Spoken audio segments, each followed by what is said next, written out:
Thermodynamics, lesson number 9.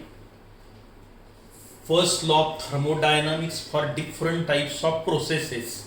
हा point आपला सुरू आहे. फर्स्ट लॉ ऑफ थर्मोडायनामिक्स काय आहे? Delta U is equal to Q plus W, बरोबर आहे. आणि डब्ल्यू म्हणजे कोण असतं? Minus P delta V. P म्हणजे कोण? यालाच तुम्ही एक्सटर्नल प्रेशर म्हणत असतो आपण, प्रेशर ऑन द गॅस, बरोबर आहे. इक्विलिब्रियम असेल तर गॅसचं प्रेशर आणि एक्सटर्नल प्रेशर सारखंच असतं, बरोबर आहे. हे दोन फॉर्म्युले अतिशय महत्त्वाचे.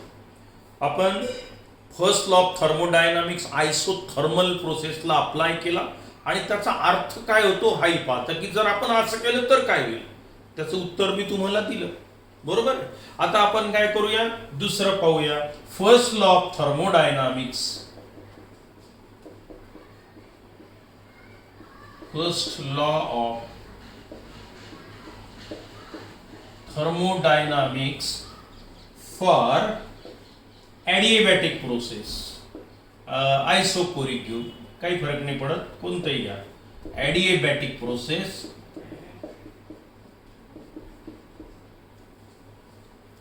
आता डेफिनेशन आठवा ॲडिएबॅटिकची. काय आहे? It is the process in which heat energy does not allow to enter or to leave the system, or it is the process which is carried out at constant heat content delta H is equal to 0 असं म्हटलं होतं आपण. Or heat cannot be supplied to the system, or heat energy not supplied to the system, not given out from the system, then such a process is called as a adiabatic process, बरोबर आहे. हे माहिती आहे आपल्याला. मग आता अशी आपण एक सिस्टीम तयार करू आता जिथे हे समजावून घेण्यासाठी. आता adiabatic process, any chemical change which takes place in a thermoflask, it is a adiabatic process. चालेल. आणि पिस्टनही मी आता असंच तयार करतो. आता हे सगळं इन्सुलेटर राहील, बरोबर आहे. हे gas enclosed in a cylinder. आता पहा, ही झाली आयसोलेटेड सिस्टीम.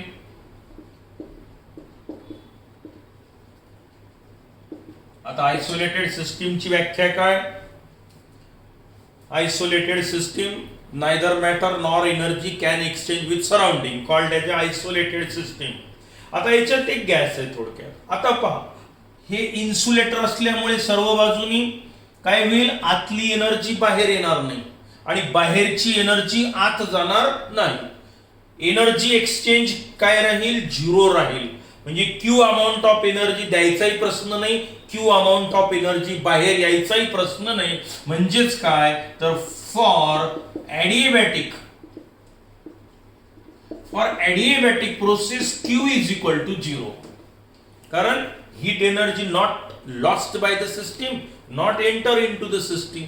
जर Q एनर्जी दिल्याही गेली नाही ना आत बाहेरही पडली नाही, तर आता समजा प्लस Q म्हणजे काय? आत गेली. मायनस Q म्हणजे काय? बाहेर पडली. पण आता इथे आयसोलेटेड सिस्टीम आहे, ही ॲडिएबॅटिक प्रोसेस आहे. इथे एनर्जी बाहेरही पडत नाही, आतही येत नाही. म्हणजे क्यू किती झाला मग आपला थर्मोडायनामिक्स मधला? हा क्यू हा 0 झाला. Heat energy does not lost by the system, not enter in to the system. So Q equal to 0, बरोबर आहे. आता क्यू इक्वल टू 0 झालं. Power first law of thermodynamics काय होईल मग आपला? Q plus W. Now Q equal to 0. So we get delta U is equal to W, or we may write delta minus delta U is equal to minus W. हे दोन्ही घ्यायचे कारण याला meaning आहे प्लस मायनसला. मायनस साइन दोघं टाकले किंवा दोन्ही प्लस लिहिले सारखंच आहे, पण अर्थ त्याचा समजून तुम्हाला घ्यायचा आहे. आता याच्यावर कायम प्रश्न विचारला जातो मुलांना, तो तुम्ही समजून घ्या. बघा, आता first law of thermodynamics adiabatic process साठी मी अप्लाय केला. In adiabatic process Q equal to 0.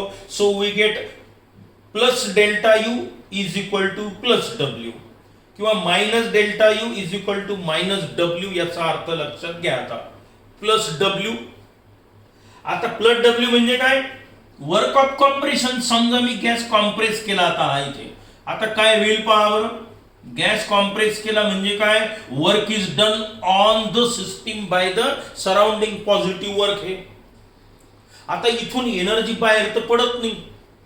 Work is done on the system म्हटलं मी. आता काय होईल अशा वेळेला, काय होईल, डब्ल्यू अमाऊंट ऑफ वर्क, एवढी एनर्जी तुम्ही आत टाकलेली आहे आता समजा, किंवा याच्यावर वर्क ऑफ कॉम्प्रेशन झालेलं आहे. आता याच्यातून हीट एनर्जी बाहेर तर पडतच नाही, बाहेर पडणार नाही, कारण हे इन्सुलेटर आहे, ही आयसोलेटेड सिस्टीम आहे. म्हणजे हा प्लस डब्ल्यू म्हणजे काय झालं, प्लस डेल्टा यू म्हणजे काय, increase in the internal energy.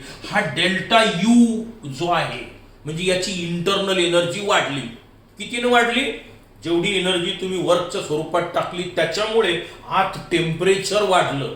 Temperature वाढल्यामुळे त्याची इंटरनल एनर्जी पण वाढलेली आहे, हे लक्षात घ्या.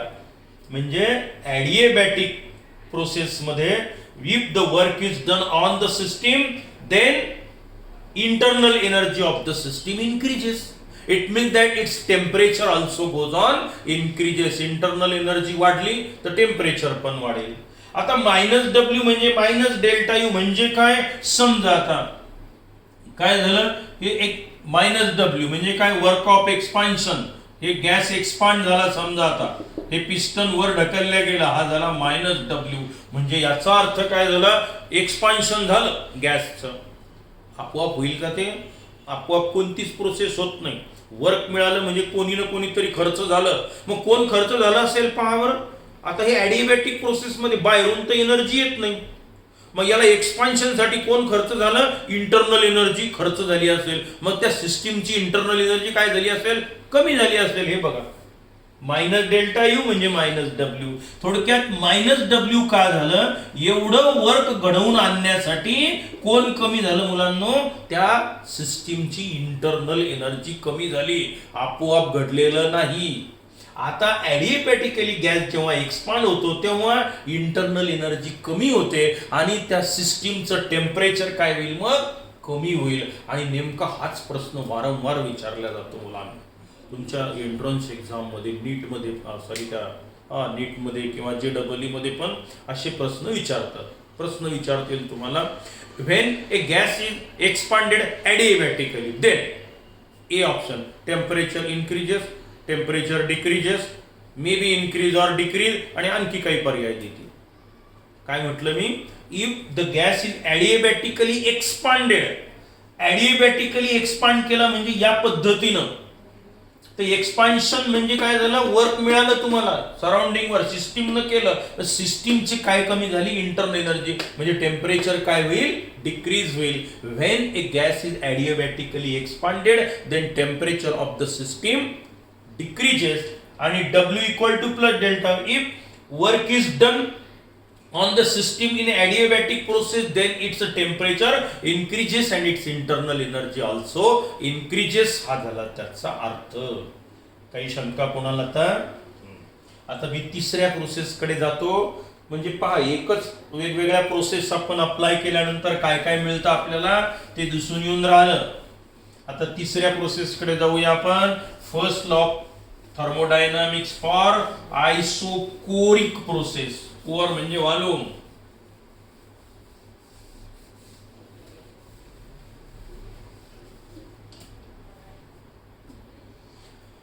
First law of thermodynamics for isochoric. Isochoric process सांगा definition. It is the process in which volume does not changes or volume remain constant during each step of the process. So here change in volume delta V is equal to काय राहील, 0, V2 minus V1, कारण V1 सारखाच राहील, V2 असेल V2च राहील. म्हणजे change in volume delta V is equal to 0. Isochoric process, volume बदलत नाही. मग आता फर्स्ट लॉ ऑफ थर्मोडायनामिक्स कडे जाऊया आपण. हे इथलं घेतोय मी, first law of thermodynamics. We know that delta U is equal to Q plus W. का घेतलं मी हे, माझं वाक्यच ते आहे, पॉइंटच तो आहे की वेगवेगळ्या प्रोसेस साठी थर्मोडायनामिक्सचा नियम अप्लाय करणे आणि त्याचा अर्थ समजावून घेणे. समजतोय, खूप सुंदर आहे थर्मोडायनामिक्स. मग for isochoric process delta V is equal to 0. Now first law of thermodynamics मी जसाच्या तसा लिहिला, but we know that W is equal to minus P delta V. हे एक्सटर्नल प्रेशर असतं. and for isoporic process change in volume delta V is equal to 0, so W is equal to minus P delta V किती 0, so W work done is equal to 0. Volume बदललंच नाही, expansion होत नाही, कॉम्प्रेशनही होत नाही, मग work done किती 0. बघा work done 0 आलं, कॉन्स्टंट व्हॉल्यूमला वर्क डनच 0 झालं. मग 0 झालं तर आपलं उत्तर काय आलं बघा बरं मुलांना, delta U is equal to Q. हा डब्ल्यू चे 0 आहे प्लस 0, बरोबर आहे की नाही. म्हणजे काय मिळालं मला, delta U is equal to Q, म्हणजेच काय minus delta U is equal to minus Q. दोघांचाही अर्थ तुम्ही समजावून घ्या. आता हे अप्लाय करणं तर फार सोपं आहे, पण अर्थ समजून घ्यायचा, इथे दिमाग फिक्स झालं पाहिजे ते डोक्यात, बरोबर आहे.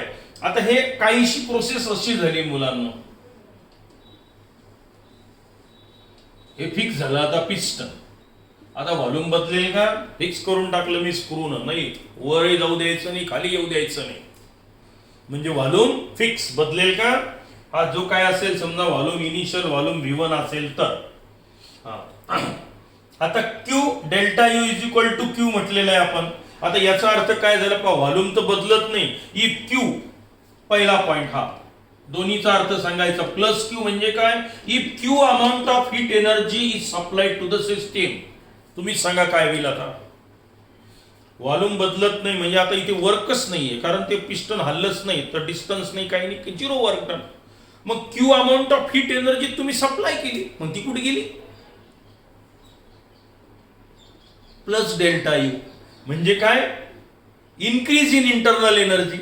तुम्ही जेवढी amount of heat energy supply केली ती सगळीच्या सगळी कशात झाली, आता प्लस डब्ल्यू म्हणजे काय, increase in the internal energy. मग आता असं मला म्हणता येईल का, पहा बरं, at constant volume when q amount of heat energy is supplied to the system then it is used to increase the internal energy of the system. Constant व्हॉल्यूमला आहे म्हणून आता याच्यानंतर आपण कॉन्स्टंट व्हॉल्यूमला असा सफिक्स लिहितोय मी QV. QV चा अर्थ काय घ्यायचा, heat energy supplied to the system at constant volume, QV. Positive Q म्हणजे काय, क्यू अमाऊंट ऑफ एनर्जी दिली, काय झालं वर्कच नाहीये, मग दिलेली एनर्जी कुठे गेली, त्यांनी काय वाढलं, मग त्याचं इंटरनल एनर्जी वाढली, म्हणजेच त्याचं काय होईल, असलेला टेम्परेचर वाढेल, बरोबर आहे की नाही. गॅस घेतला बंद करून दिलं त्याला बर्नर लावून, आतलं टेम्परेचर वाढत जाईल, गॅस गरम होत जाईल, म्हणजे त्याची काय वाढत चालली, इंटरनल एनर्जी वाढत चालली, बरोबर आहे की. व्हेरी गुड, वर्क डन 0 इथे. आता मायनस क्यूव्ही म्हणजे मायनस डेल्टा यू असं मी म्हणतो, म्हणजे काय की बघा व्हॉल्यूम बदलत नाही, समजा याच्यातून क्यूव्ही अमाऊंट ऑफ एनर्जी बाहेर पडली, बाहेर पडणे म्हणजे लॉस्ट. मग आता ही एवढी एनर्जी जर बाहेर पडली तर इथली काय झाली, तेवढी कमी झाली, म्हणजे काय, if QV amount of heat energy is lost by the system then its internal energy also decreased by this much amount, that is QV amount. म्हणजे बघा मायनस डेल्टा यू, तर ठीक आहे जेवढी एनर्जी त्यातल्या माझ्या खिशातून 100 रुपये काढूनच टाकले तर ते काय झाले, डिक्रीज झाले. मग तसंच आहे QV amount of heat energy निघून गेली म्हणजे इंटरनल एनर्जी कमी झाली, minus delta U is equal to minus QV. आला दोघांचाही अर्थ लक्षात. कॉन्स्टंट व्हॉल्यूमला व्हॉल्यूम बदलू द्यायचा नाही, जेवढी एनर्जी सप्लाय केली वर्क तर 0 भेटलं, विनाकारण गॅस गरम झाला, आतला वर्क मिळालेलं नाही. किंवा काय झालं, बाहेर पडली असेल एनर्जी तर तेवढ्यानं त्याची काय कमी झाली म्हणायची, इंटरनल एनर्जी कमी झाली असं आपण म्हणू, किंवा आपण काढली त्यातून एनर्जी, हे व्हॉल्यूम बदलू द्यायचं नाही, QV अमाऊंट ऑफ एनर्जी थंड करून मी काढली तर ते थंड झाला म्हणजे डिक्रीज इन द टेम्परेचर, म्हणजेच काय, decrease in the internal energy. मग एखादा प्रश्न असाही विचारतील, what happen when a gas is, काय म्हणता येईल आपल्याला, तर if Q amount of heat energy supplied to the system at constant volume then temperature of the system increases decreases, असाही प्रश्न विचारू शकतात. पण फारच सोपं झालं, कारण जर वर्कच नाही तर दिलेली सगळीच्या सगळी एनर्जी इंटरनल एनर्जी वाढवण्यासाठी उपयोगात आली, म्हणजेच त्या पदार्थाचं किंवा त्या सिस्टीमचं टेम्परेचर वाढलं, हा झाला त्याचा अर्थ. आणि आता चौथ्या आणि शेवटच्या प्रोसेसकडे जाऊया आपण. कोण राहिलं आता, आयसोपोरिक झाली, ॲडिएबॅटिक झाली, आयसोथर्मल झाली. आता जाऊया आयसोबारिक प्रोसेस. बार म्हणजे काय? Pressure मोजण्याचं unit. आयसो म्हणजे सारखं, मग आयसोबार.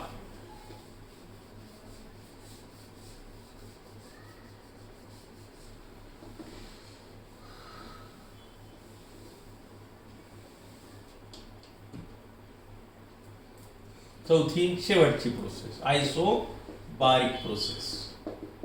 It is the process which is carried out at constant pressure. बरोबर आहे, कॉन्स्टंट प्रेशरला घडवून राहिलेलं आहे. आता now here change in volume delta V is not equal to 0. Here delta P is 0, पण आपल्या याच्यात कुठे डेल्टा पी 0 नाहीच आहे. बरोबर आहे, डेल्टा पी 0 असतो. But here change in volume delta V is not equal to 0. Pressure बदलत नाही, म्हणजे गॅस एक्सपांड होऊ शकतो, कॉम्प्रेस होऊ शकतो, व्हॉल्यूम बदलू शकतो इथे. बरोबर आहे की नाही? तो delta V is not equal to 0, but delta P equal to 0. मग आता डेल्टा यू इक्वल टू काय होईल पहा बरं. Delta U is equal to Q plus W. This is the first law of thermodynamics. But we know that W is nothing but P external into delta V. Delta V is not equal to 0. So we can write delta U is equal to Q minus P external pressure into delta V. बरोबर आहे? हा delta triangle काढायचं असं into delta V. आता मी काय करतो, याला इकडे घेऊन टाकतो, म्हणजेच काय झालं पहा बरं. Q is equal to delta U plus P external delta V. बरोबर. हा इकडे आणला तर प्लस झाला, म्हणजे delta U plus P delta equal to Q. हे असं लिहिलं मी, हे इकडनं लिहिलं, हे इकडनं लिहिलं. बरोबर आहे. आता हे हीट ऍट कॉन्स्टंट प्रेशर आहे, म्हणून मी याला आता असं लिहितो QP. It means that at constant pressure, if QP amount of heat energy is supplied to the system, plus Q मतलब supplied to the system, then it is equivalent with increase in the internal energy and work done of the system. On असो की bye असो, त्याच्याशी चर्चा नाही. Of the हे काय आहे? वर्क डन आहे.